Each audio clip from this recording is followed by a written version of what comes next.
Hey everybody, this is Steven from PopCultureMaven.com. We're back with this week's new comic book reviews. So hopefully, sorry we're a little late, but with the holiday, and hopefully you all had a good Thanksgiving with family and friends and stayed safe and probably ate too much like we all do. But hopefully your holiday was good, and of course this will come out tomorrow on Friday. So hopefully you'll visit your local comic shop to support them for Black Friday. So yeah, go to your local comic shop this week. I'll be at Pulp Fiction Long Beach as always. So it's kind of another small week. Not a whole lot of books, so let's just get going. First up, we have Doctor Strange: Fall Sunrise #1, written and drawn by Tradd Moore. So Tradd had done Silver Surfer Black a few years ago. That was quite amazing. He's really a stunning artist, but quite a good writer, and I think. He's done his own books, but I think a lot of people really discovered him when he did the Silver Surfer book. So, and I think even more people are going to discover him with this. The best way to really describe this story, it's kind of like a poem or a fairy tale, where it's Stephen Strange. It kind of has an ethereal, like, I don't even know how to describe it. It really, like I said, it's kind of like a fairy tale, and it's really like not so much. It's more of a visual story. Like there is a story there, but it's definitely about the visuals of the story more so than like a huge plot. I mean, there's we get a bit of story towards the end that'll lead into the story, but this issue kind of is more of like just kind of like him having like an outer body experience kind of thing, and it's very visual. I wouldn't say that the story per se blew me away, but it kind of does, because it's, like I said, it's really visual storytelling more so than dialogue. There's actually not a lot of dialogue in this first issue. I think there will be as you kind of see towards the end of this first issue. So it'll be interesting to see.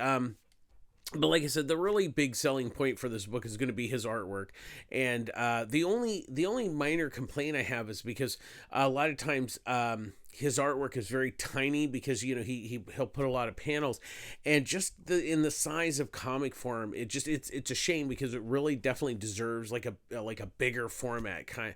And it would definitely work better in that, but beyond that, I actually enjoyed it. It's very like ethereal and surreal in a lot of respects, but it's quite intriguing though.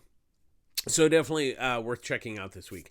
Next up, we have Batman Scooby-Doo Mysteries #2, written by Ivan Cohen with artwork by Dario Bruzella. So as always, I love these team ups with Scooby-Doo and Batman.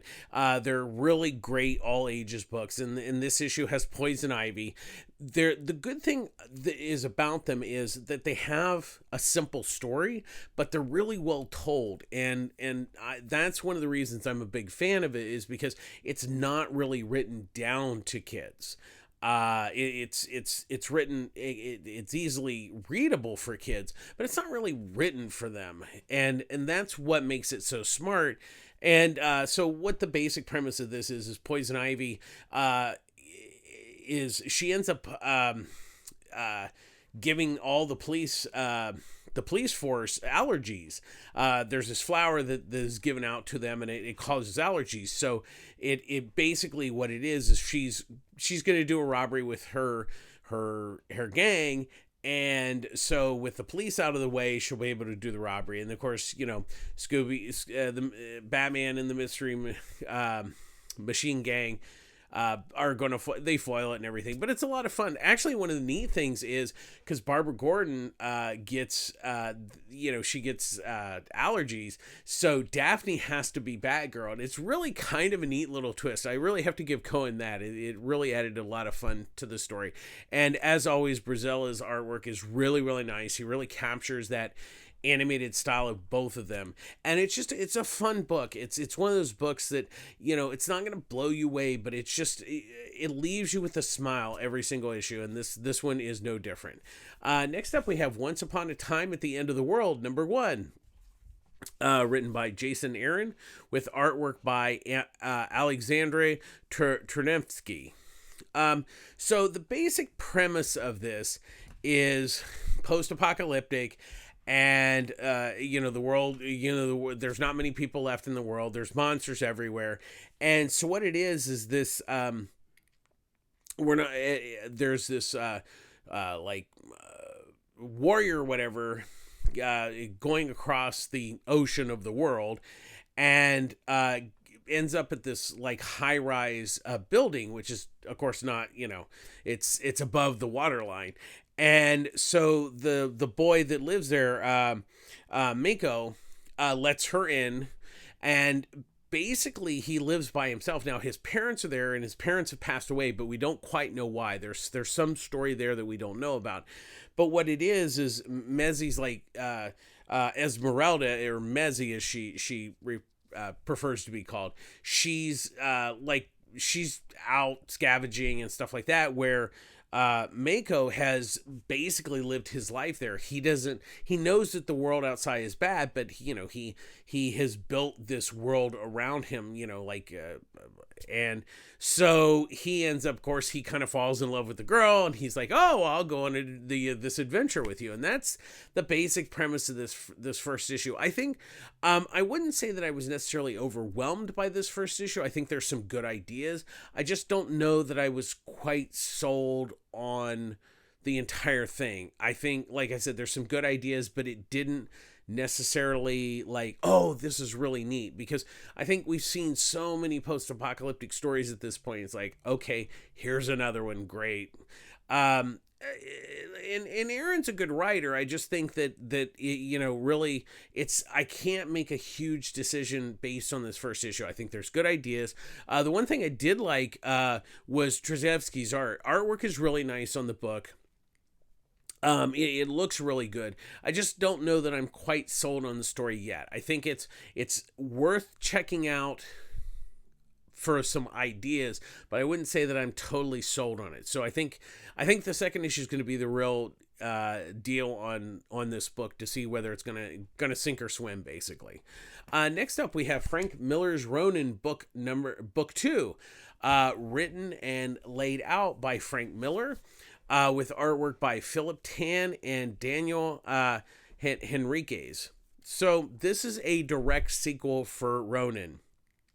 And of course, Ronin came out so long ago that in turn kind of creates a bit of a problem, in the sense of, if you haven't read it recently, this story picks up right where the first book ends, and it really centers around this female warrior, Casey, and her son. Best way to kind of describe it's like Lone Wolf and Cub, where she's Lone Wolf and her son is the Cub. And really, this first issue is just about her battling this demon, and it really is. It's referred to as a prelude. So, but like I said, this is definitely not new reader friendly if one never read Ronin, and if you haven't read Ronin recently. So that's kind of where this one is landing, where you definitely need to have read really recently Ronin before you pick this up.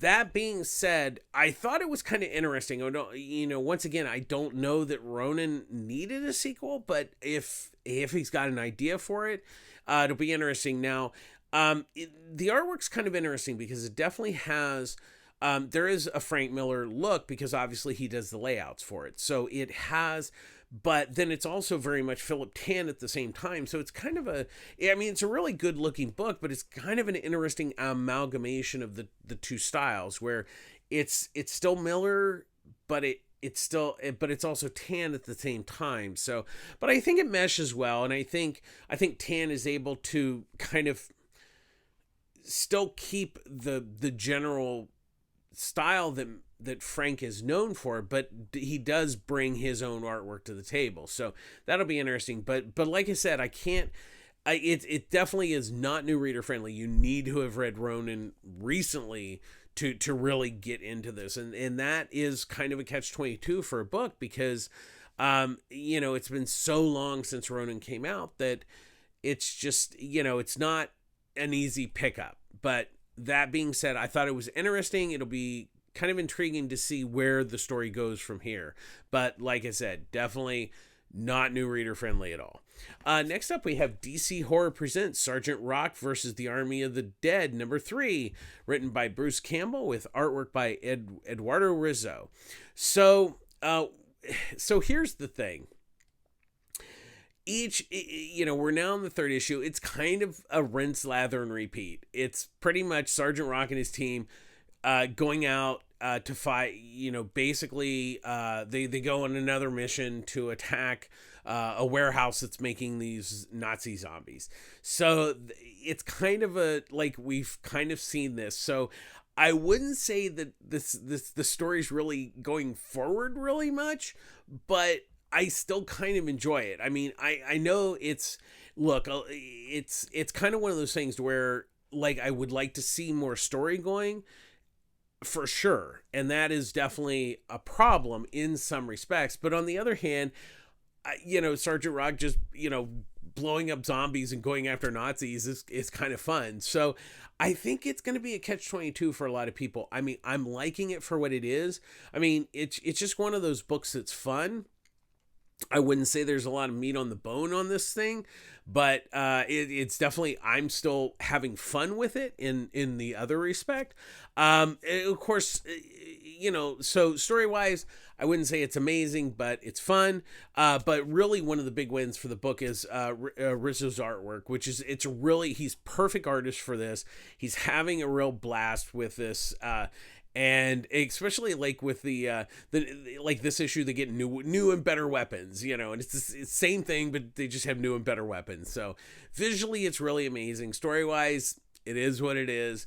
So that's where it lands. So if you like zombies and you're willing to just kind of just have the same story almost every issue, then that's where it's landing. So we'll see if the next issue, because there's 6 issues, so we're halfway, so we'll kind of see if there's going to be some movement in the actual story. Next up, we have Vanish, number 3, written by Donny Cates, with artwork by Ryan Stegman. So we have Oliver going after the team of Prestige because basically they're villains from the magical dimension, a la the Harry Potter land. And so this issue is pretty much he's going after Wormhole and Silkworm. And so really that's what this issue is about. So story-wise, it didn't necessarily move hugely forward. There is plot elements that are more subtext underneath the battle scenes and stuff. I still think it's interesting. I think the concept is a little bit more interesting than the story so far. It's kind of moving along a little slow at this point. I mean, we know that he knows that they're kind of previously bad guys and that they're masquerading as good guys on Earth.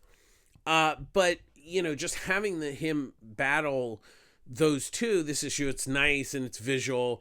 But story-wise, it didn't necessarily really knock my socks off. It didn't really move forward as much as I would have liked.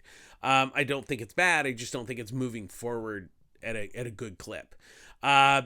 But on the flip side, the artwork by Stegman is really amazing. So maybe that's why this has just a giant fight scene, because it's Ryan likes drawing giant fight scenes. So I'm a little bit hesitant on this book from this point. I probably will give it one more issue to see if story-wise, it kind of moves forward a little bit better. But I mean, art-wise, it's a really pretty book. Story-wise, it's kind of faltering a little bit. Next up, we have The Human Target, number 9, written by Tom King with artwork by Greg Smallwood. So this issue really, so we know that, a bit of a spoiler because we're at issue 9, that Christopher Chance has theoretically killed Guy Gardner. Now, As in this issue, there may be a chance that Guy Gardner's not dead. But the point is now Christopher Chance he's got 4 more days to live. And he also knows that Batman knows that he killed Guy Gardner. So this issue really is him looking over his shoulder, expecting Batman to come after him.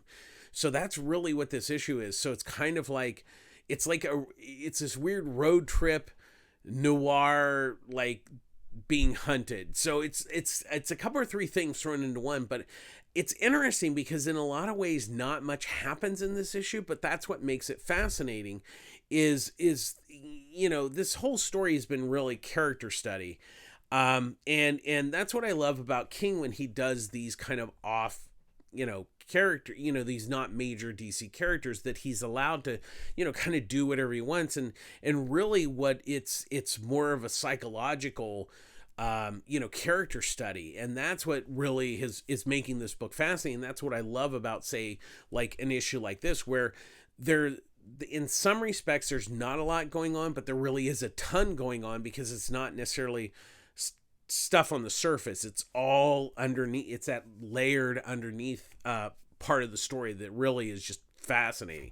And then, as always, Greg Smallwood's artwork is absolutely fantastic. It's just, it's a gorgeous looking book. The story's amazing, and I love this book to death. I cannot wait to see where he ends up taking it. Next up, we have Creepshow number 3. So the first story is written by L. Marlo Francavilla and Francisco Francavilla, and the artwork is by Francisco Francavilla. The second story is The Bridge, written by Ariel Christiana, with artwork by George Corona. So once again, what I like about this book, it's an anthology, so there's 2 stories each month, and once again, they're one and done stories. So you can pick up this issue, you can pick up the first, second issue. They're completely separate, so you do not have to buy a previous issue. You can buy an issue if you like the creative team or you like the stories. So the first story is called Hair, because it's about this barber in a small town that hunters go out. And well, first of all, the barber is really, he feeds the raccoons that live around his house. So so what it is these hunters that go out hunting the raccoons start to become missing, and their heads are severed. So I don't want to say anymore, because it kind of gives away the story, but obviously there's a connection between the barber and the raccoons, and that's where we'll leave it.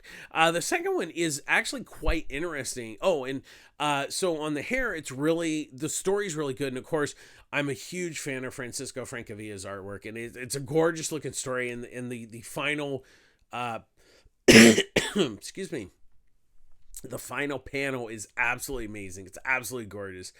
And horror is definitely like in his wheelhouse. It's really great.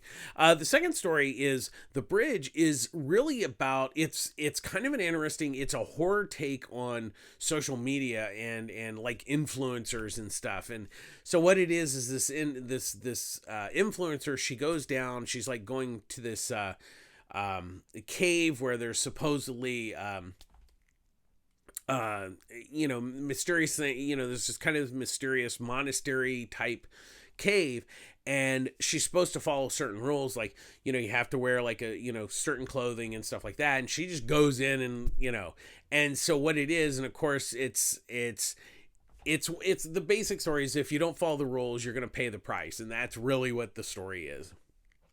And once again, it's a simple but solid, good story. Christiana, it's like I said, it's a really good story. And then Corona's artwork is absolutely just perfect. He really captures, like, especially like the social media, influencer aspect of it. But then when it flips to like kind of the horror thing, it really is really good. I'm really enjoying this book a lot because the big thing is they're getting really good talent to do these short stories, and they're just really, every issue so far has nailed every single story. I haven't had one that has been disappointing, so I'm still loving this book. Next up, we have 8 Billion Genies, number 6, written by Charles Soule with artwork by Ryan Brown. So we're at like year 7. So really, this issue, the main part of the story really deals with Daisy, Alex, and Brian, and they're trying to make it to Fun City, which is one of there's certain cities that are kind of like almost safe zones. Some are just not, they're safe zones, but they're with crazy people. And then there's, Fun City it's kind of like a city in the clouds. And so what they're trying to do is, well, once again, they're kind of a three member band. And so when you get to Fun City, you have to audition to get in there. So I don't want to give anything away, but the audition doesn't entirely go well, but they figure out a way to bargain their way, shall we say, into Fun City. So I'll leave it at that. I don't want to give anything away. Then the other part is the Yangs, because her daughter now, she's getting close to the age where her genie will make see if she's she's old enough and ready enough to make her wish. So they're in this, they're in the safe zone, and people know that she has a genie, but they also know that she can't make her wish yet. So that's kind of more of a subplot in this issue, because like I said, the really Daisy, Alex, and Brian is the main part of this particular issue. We've got one more issue to go. I'm really excited to see where it all ends up, where all of these stories kind of start coming together, because I think we're at issue 6, and we've got 2 issues, because I think it's 8 issues. So we got 2 more issues to go to see where the story pans out. But once again, it's really amazing where this story is taken, because like I said, the first issue was amazing, but I love how Sue is really changing the game in some respects of like, there's definitely rules with the genies, and the rules have been quite fascinating. And how he's evolved, the characters, like some, the people who have genies, there's the remnant people, like that were dead and now are alive. So there's still a lot of spinning plates he's got going on here, but it's really moving along at a nice pace. And Brown's artwork continues to really, really be nice. And it's just a wonderful book. I would say at this issue, I know a lot of the first issues sold out, went through multiple printings. At this point, wait for the trade. There'll be a trade that collects everything. But if you still can find copies, I really love this book a lot. It's really intriguing, because it's such an interesting take on the monkeys, Paul. It's like, be careful what you wish for. And it's really fascinating. I love this book. And finally, we have Detective number 1066, written by Ram V, with artwork by pencils by Ivan Reyes, with artwork by Danny Miki. And then there's the Two-Face backup, written by Simon Spurr, with artwork by Hayden Sherman. So last issue, Batman got his butt kicked, and Commissioner Gordon saved him, and he took him back to Bullock's office, where Gordon is kind of hanging out with Bullock, because they're the private detectives that are kind of trying to figure out what all's going on with this whole really Arzen Orgum, who has come to Gotham, bought the land of Arkham Asylum. And so there's that going on. So Bruce is recovering, and Gordon covered his face, so he doesn't know who he is. And so there's that, but we also have the Osmer Demon that is kind of working with Two-Face. And so there's a lot of spinning plates here. We still have the noir aspect. What's interesting is Riaz is doing the artwork on this issue, and he normally has a very, in a lot of ways, kind of superhero style, but he's definitely adapted it to the story, which is really, really quite good, because Ram V's story is very steeped in noir, and Riaz really has picked up on that with his artwork and really gotten into that flow. It's really interesting. Once again, this is kind of a middle part of the story, so there's a lot going on. But it's still moving along at a really nice pace. I'm loving the story. Riaz is a nice addition to the book. He's doing a great job. I don't know if he's doing this or how many issues he's doing, but it's the artwork looks really nice, and the Two-Face backup. It's just really bizarre. It's one of those, I think it'll really work going back and rereading it. I'm liking it, but it's really freaking weird. But the big win for it is Hayden Sherman's artwork, which is really, he's really picked up on the visually bizarre, surreal dream of it all. But it's really it's really quite fascinating. But I think it's going to be one of those stories that it will be better at reading it in one shot. So that's going to do it this week, kids. As always, public service announcement. I get all my comics at Pulp Fiction Comics, Long Beach, California. Ryan Skinner runs a great store there. There's Ryan, Wendy, Annie, Eduardo, Derek. It's great. I love it. You know, they have a great pull service. They offer discounts on their trades and graphic novels. It's a great little store. Definitely, if you're in the Long Beach area, please check it out. It's really good. It's my local store, but it is a really good store.